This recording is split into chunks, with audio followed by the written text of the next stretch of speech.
सोचिए क्या हो अगर संसद में महिलाओं को उनका हक देने का एक ऐतिहासिक फैसला अनजाने में देश के एक बहुत बड़े हिस्से से उसकी राजनीतिक ताकत ही छीनने का हथियार बन जाए।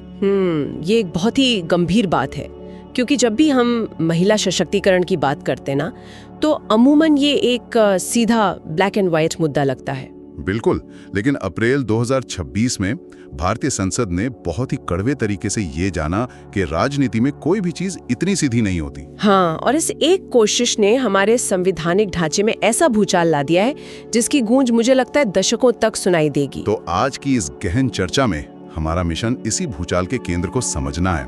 हमारे पास जो स्रोत हैं, जैसे संसदीय बहसों के ताजा रिकॉर्ड्स, PRS लेजिस्लेटिव ब्रीफ्स, कुछ न्यूज आर्टिकल्स और जनगणना 2026-27 के आधिकारिक दस्तावेज। और ये सारे दस्तावेज एक बहुत ही पेचीदा कहानी बयां कर रहे हैं। हाँ, तो हम यही डिकोड करने वाले हैं कि कैसे महिलाओं को संसद में 33% आरक्षण देने का मुद्दा भारत के चुनावी नक्शे को फिर से खींचने यानी परिसीमन के विवाद से इस कदर उलझ गया कि लोकसभा में एक बेहद अहम संविधान संशोधन बिल ही गिर गया। देखिए, दिलचस्प बात यह है कि जो लोग इस पूरे घटनाक्रम को सिर्फ एक महिला विरोधी कदम के रूप में देख रहे हैं, वे तस्वीर का एक बहुत ही छोटा हिस्सा देख रहे हैं।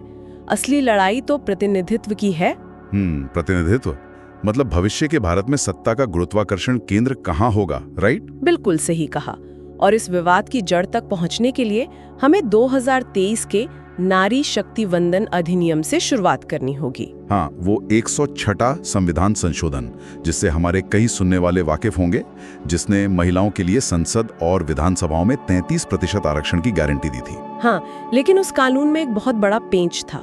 वो एक पोस्ट डेटेड चेक की तरह था। मतलब वो तुरंत लागू नहीं होना था जो अगली जनगणना और उसके बाद होने वाले परिसीमन पर निर्भर था। तो परिसीमन यानी डिलिमिटेशन, मैं अगर इसे सरल भाषा में कहूं तो इसका सीधा सा मतलब है जनसंख्या के आधार पर लोकसभा और विधानसभा क्षेत्रों की सीमाओं को फिर से तय करना। एकदम सही। इसका मूल लोकतांत्रिक सिद्धांत यही है, एक व्यक्ति एक वोट एक मूल्य। लेकिन सरकार ने आरक्षण को सीधे लागू करने के बजाय परिसीमन का ये लंबा रास्ता क्यों चुना, ये समझना बहुत जरूरी है। इस पर मैंने कई जगह पढ़ा है कि लोग इसका एक बहुत ही सरल सा कारण देते हैं, जो मुझे थोड़ा अधूरा लगता है। लोग कहते हैं कि मौजूदा 543 सीटों में से अगर 33% यानी करीब 181 सीटें महिलाओं के लिए आरक्षित कर दी गईं, तो 181 मौजूदा पुरुष सांसदों को अपनी कुर्सी गंवानी पड़ेगी। और कोई भी राजनेता ऐसा नहीं चाहेगा। बिल्कुल, ये तो एक राजनीतिक आत्महत्या होगी। अगर हम इसे एक कॉर्पोरेट बोर्डरूम के नजरिए से देखें, मान लीजिए एक कंपनी के बोर्ड में 100 डायरेक्टर हैं। अब नया नियम आता है कि 33 महिलाएं होनी चाहिए। अगर बोर्ड का आकार नहीं बढ़ाया गया तो 33 मौजूदा लोगों को बाहर का रास्ता दिखाना होगा। कोई भी अपना पद छोड़ना नहीं चाहता। तो समाधान क्या है? समाधान यही है कि बोर्ड का आकार ही बढ़ा दो। बिल्कुल। पिज्जा का आकार बढ़ा कर दो। मान लीजिए संसद एक पिज्जा है, अगर 33% हिस्सा किसी नए मेहमान को देना है तो मौजूदा खाने वालों के स्लाइस छोटे हो जाएंगे या छिन जाएंगे, जब तक कि एक बहुत बड़ा पिज्जा ही ना बेक कर लिया जाए। अरे वाह, ये पिज्जा वाली एनालॉजी इस स्थिति पर बिल्कुल फिट बैठती है। सरकार इसी बोर्ड का आकार बढ़ाने या कहें कि बड़ा पिज्जा बनाने की रणनीति पर काम कर रही थी। उनका सोचना था कि अगर हम सीटों की कुल संख्या इतनी बढ़ा दें कि 33% आरक्षण देने के बाद भी मौजूदा सांसदों की राजनीतिक जमीन बची रहे, तो इस बिल को बिना किसी आंतरिक विरोध के पास कराया जा सकता है। और यहीं पर अप्रैल 2026 का मास्टर प्लान सामने आता है। जी हाँ। और ये मास्टर प्लान कोई छोटा मोटा बदलाव नहीं था। 2026 के विशेष संसदीय सत्र में जो विधायी पैकेज लाया गया, उसने सच में पूरी राजनीतिक व्यवस्था को हिला के रख दिया। बिल्कुल। इसमें 131वां संविधान संशोधन विधेयक शामिल था, जिसका लक्ष्य लोकसभा की मौजूदा 550 की अधिकतम सीमा को बढ़ाकर सीधे 850 सीटें करना था। 850 सीटें। नया संसद भवन जो बनाया गया है, उसकी क्षमता को देखते हुए ये आंकड़ा तकनीकी रूप से तो संभव था, लेकिन इसके पीछे की जो राजनीतिक इंजीनियरिंग थी वो वाकई चौंकाने वाली थी। हाँ, मैंने पढ़ा है कि इसमें सबसे बड़ा खेल शर्तों के साथ किया गया था। जी, 131वें संशोधन ने प्रस्ताव रखा कि 2026 के बाद की नई जनगणना का इंतजार करने के बजाय मौजूदा या 2011 के आंकड़ों के आधार पर ही तुरंत परिसीमन कर दिया जाए, ताकि 2029 के आम चुनावों तक महिला आरक्षण को किसी भी तरह जमीन पर उतार दिया जाए। बिल्कुल। और इसके साथ ही एक परिसीमन विधेयक 2026 भी पेश किया गया, जिसने सच कहूं तो आग में घी का काम किया। हाँ, मैंने उन बहसों के ट्रांसक्रिप्ट पढ़े हैं। ये परिसीमन विधेयक एक स्वतंत्र परिसीमन आयोग के गठन की बात करता है, जिसमें सुप्रीम कोर्ट के एक जज, मुख्य चुनाव आयुक्त वगैरह शामिल होंगे। लेकिन विपक्ष जिस बात पर सबसे ज्यादा भड़का वो थी इसकी एक धारा जो कहती है कि इस आयोग के फैसलों को अंतिम माना जाएगा और उन्हें किसी भी अदालत में चुनौती नहीं दी जा सकेगी। देखिए, परिसीमन आयोग के फैसलों को न्यायिक समीक्षा से बाहर रखना कोई नई बात नहीं है। ऐतिहासिक रूप से ऐसा इसलिए किया जाता है ताकि चुनाव प्रक्रिया अंतिम अदालती मुकदमों में न उलझ जाए। हाँ, वो तो है। लेकिन इस बार माहौल अलग था। इस बार ये सिर्फ सीमाओं के पुनर्गठन का मामला नहीं था, ये राजनीतिक अस्तित्व का मामला था। तो यहीं पे मुझे एक बात खटकती है। मैं सोच रहा था कि अगर सरकार का असली लक्ष्य सिर्फ और सिर्फ महिलाओं को आरक्षण देना था, तो इतनी भारी भरकम संवैधानिक मशीनरी को हिलाने की क्या जरूरत थी? एक वाजिब सवाल है। विपक्ष भी लगातार यही तर्क दे रहा था कि मौजूदा 543 सीटों में ही ये कोटा लागू कर दिया जाए। अगर सच में नारी शक्ति के प्रति इतनी ही प्रतिबद्धता है, तो पुरुष सांसदों को अपनी सीट छोड़ने का त्याग क्यों नहीं करना चाहिए? सरकार ने सीधे रास्ते के बजाय इतना घुमावदार रास्ता क्यों चुना? इस सवाल का जवाब समझने के लिए हमें परिसीमन के उस टाइम बॉम्ब को समझना होगा जो 1976 से टिक टिक कर रहा है। अच्छा। सरकार केवल महिला आरक्षण लागू नहीं कर रही थी, वो उस डेमोग्राफिक यानी जनसांख्यिकीय प्रेशर कुकर की सीटी भी खोलना चाह रही थी, जो दशकों से बंद थी। मतलब वो 1976 के 42वें संशोधन और 2001 के 84वें संशोधन वाला इतिहास। बिल्कुल। इन संशोधनों के जरिए लोकसभा सीटों की संख्या को 1971 की जनगणना के आधार पर फ्रीज कर दिया गया था। और ये फ्रीज 2026 तक के लिए था। लेकिन ये फ्रीज लगाया क्यों गया था? इसका आधिकारिक तर्क तो फैमिली प्लानिंग या परिवार नियोजन से जुड़ा हुआ था ना? हाँ, 1970 के दशक में भारत ने जनसंख्या नियंत्रण को एक राष्ट्रीय लक्ष्य बनाया था। दक्षिणी राज्यों जैसे केरला, तमिलनाडु, कर्नाटक, इन्होंने इन लक्ष्यों को बहुत गंभीरता से लिया और अपनी जनसंख्या वृद्धि दर पर सफलतापूर्वक लगाम लगाई। सही बात है। इसके विपरीत उत्तर प्रदेश, बिहार, राजस्थान जैसे उत्तरी राज्यों की आबादी काफी तेजी से बढ़ती रही। तो अगर हर दशक के बाद जनसंख्या के आधार पर सीटें बढ़ती, तो दक्षिणी राज्यों की सीटें कम हो जाती और उत्तरी राज्यों का दबदबा बढ़ जाता। एकदम सही समझे आप। ये दक्षिणी राज्यों की बिल्कुल सटीक भावना है। उन्होंने राष्ट्रहित में काम किया और अब उन्हें डर है कि परिसीमन के कारण संसद में उनकी आवाज दबा दी जाएगी। लेकिन सिक्के का एक दूसरा पहलू भी है, जो सरकार और उत्तरी राज्यों का तर्क है, और निष्पक्ष चर्चा के लिए हम उसे नजरअंदाज नहीं कर सकते। तो वो तर्क क्या है? क्योंकि सतह पर तो दक्षिणी राज्यों का डर पूरी तरह से वाजिब लगता है। वो तर्क है लोकतंत्र का मूल आधार। आज 1971 से सीटें फ्रीज होने के कारण एक भयानक असंतुलन पैदा हो गया है। कैसा असंतुलन? हमारे स्रोतों के अनुसार आज देश में 127 सीटें ऐसी हैं जहां 20 लाख से ज्यादा वोटर हैं। उत्तर भारत का एक सांसद 30 से 40 लाख लोगों का प्रतिनिधित्व कर रहा है, जबकि दक्षिण में एक सांसद 15 से 20 लाख लोगों का। ओह, तो मतलब एक सांसद के पीछे लोगों की संख्या में इतना बड़ा फर्क है? जी, सरकार का तर्क है कि एक नागरिक, चाहे वो यूपी में हो या केरला में, उसके वोट की कीमत बराबर होनी चाहिए। आज उत्तर भारत के एक वोटर की कीमत तकनीकी रूप से दक्षिण के वोटर से आधी हो गई है। ये समानता के संवैधानिक सिद्धांत का सीधा उल्लंघन है। ये तो सच में एक कैच-22 वाली स्थिति हो गई। दोनों ही पक्ष अपनी जगह सही हैं। लेकिन मैंने ये भी पढ़ा है कि सरकार ने इस उत्तर दक्षिण के विवाद को सुलझाने के लिए एक फॉर्मूला पेश किया था। हाँ, बिल्कुल किया था। उन्होंने प्रस्ताव रखा कि सदन का आकार 850 किया जाएगा और सभी राज्यों की मौजूदा सीटों में समान रूप से 50% की वृद्धि की जाएगी। मतलब किसी भी राज्य की मौजूदा सीटें कम नहीं होंगी। दक्षिण के राज्यों को जो सीटें मिली हुई हैं, वे बनी रहेंगी, बल्कि बढ़ेंगी। जी, सरकार ने इसे एक विन विन यानी सबके लिए फायदे के सौदे की तरह पेश किया। लेकिन क्या इसमें कोई गणितीय खामी नजर आती है? बिल्कुल आती है। अगर हम इसे गणित के चश्मे से देखें तो ये एक बहुत बड़ा छलावा लगता है। कैसे? मान लीजिए राज्य ए जो उत्तर में है उसके पास 80 सीटें हैं और राज्य बी जो दक्षिण में है उसके पास 20 सीटें हैं। अगर दोनों को 50% बढ़ाते हैं तो राज्य ए 120 पर पहुंच जाएगा और राज्य बी 30 पर। हाँ, गणित तो यही कहता है। बेहतरीन विश्लेषण है ये। तो जब संसद में कोई महत्वपूर्ण बिल पास होना होगा, जैसे टैक्स का बंटवारा या भाषा की कोई नीति, तो दक्षिण की आवाज पहले से भी ज्यादा कमजोर हो जाएगी। और बिल्कुल यही वो दरार थी जिसने इस पूरे विवाद को जन्म दिया। विपक्ष ने तुरंत इस गणित को पकड़ लिया। उन्हें समझ आ गया कि किसी की सीट कम नहीं होगी का दावा तकनीकी रूप से सच होते हुए भी राजनीतिक रूप से बहुत भ्रामक है। सत्ता का जो संतुलन है वो पूरी तरह से उत्तर की तरफ झुक जाएगा। तो इसका मतलब है कि जब विपक्ष ने 131वें संशोधन बिल का विरोध किया, तो वे असल में महिलाओं के आरक्षण के खिलाफ नहीं थे। वे इस बात के खिलाफ थे कि महिला आरक्षण की आड़ में सत्ता का एक बहुत बड़ा हस्तांतरण, एक पावर शिफ्ट किया जा रहा है। बिल्कुल, यही कारण है कि विपक्ष ने इस पूरी कवायद को एक छलावा या ट्रोजन हॉर्स करार दिया। ट्रोजन हॉर्स मतलब एक छिपी हुई चाल? हाँ, उनका आरोप था कि महिला आरक्षण जैसी एक नेक नीति का इस्तेमाल परिसीमन के जरिए राजनीतिक सत्ता को हिंदी पट्टी में केंद्रित करने के असली मकसद को छिपाने के लिए किया जा रहा है। क्योंकि महिला सशक्तिकरण का विरोध तो कोई कर नहीं सकता, इसलिए सरकार ने इसे एक ढाल की तरह इस्तेमाल किया। ये बहुत ही चतुर राजनीतिक रणनीति थी, लेकिन ये बैकफायर कर गई। और बात सिर्फ उत्तर दक्षिण की नहीं थी। मैंने देखा है कि संसदीय बहसों में ओबीसी कोटे को लेकर भी एक बहुत बड़ा तूफान खड़ा हुआ था। जी हाँ, ये विपक्ष के तर्कश का दूसरा सबसे बड़ा तीर था।